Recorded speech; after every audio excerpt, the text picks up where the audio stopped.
My wife admitted to poking holes in my condoms. Plus one update. I don't have anyone to talk to about this, so I just need to get it out. Maybe it'll help me process everything. My wife, P, and I are both 35. We met back in college and have been married for 6 years now. Even before we started dating, I was always upfront about my lack of interest in having kids. I wanted to focus on my career and figure out my life before even considering bringing a child into the world. P knew this when we started dating, but over time, she began warming me up to the idea of kids. I knew our priorities were different, and that's on me for continuing the relationship, but I loved her deeply.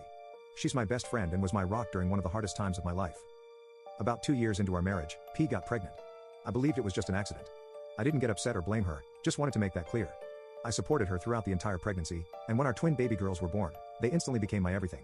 I can't even handle being away on short work trips without missing them. After they were born, P became a stay-at-home mom, which I was fully supportive of. Recently, P became pregnant again, this time intentionally. But as this pregnancy progressed, she started acting distant and avoided intimacy. She always claimed she was fine and shifted the conversation to focus on our daughters whenever I tried to connect with her. One day, I came home to find her sitting on our bed, crying. Our daughters were staying at my sister's place for the night, so it was just the two of us. When I sat down to comfort her, she broke down even more and started apologizing. Eventually, she confessed that she had poked holes in my condoms back when she got pregnant with our twins. She didn't try to make excuses for what she'd done, she just kept repeating how awful she felt, calling herself unworthy of me, our daughters, and even the baby she's now carrying. She was hysterical, almost hyperventilating. For the baby's sake, I tried to console her, but inside, I was furious and heartbroken. I've been sleeping in the guest room ever since. I know what she did technically qualifies as assault, but the thought of being away from my daughters and new baby half the time is unbearable. P hasn't left our room since that night. I've been taking care of her meals after work and doing her usual chores. She keeps saying she'll move out if that's what I want, but I can't bring myself to make her leave while she's pregnant. Despite everything, I still love her. We've shared over 15 years together, and up until now, she's been loving, supportive, and honest. I needed to write this out to organize my thoughts.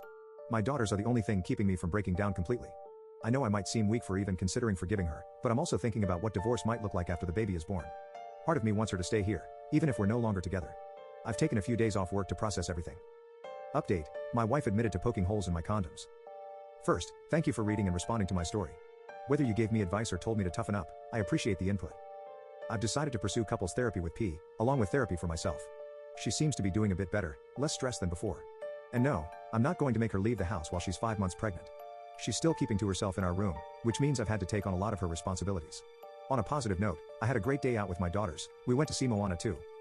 I just wanted to give an update and let you all know that I'm okay. We'll be seeking professional help to navigate this situation. The truth is, P betrayed me, but I still love her. A lot of people suggested DNA testing my kids, but I have no reason to suspect an affair. Honestly, I don't think I could handle finding out if that were the case. Even if we end up divorcing, I'll never tell our family what P did. She's still the mother of my children, and I don't want anyone looking down on her. More importantly, I don't want my daughters growing up thinking they were the product of something deceitful or feeling like I resent them. That's it for now. Thanks again for listening.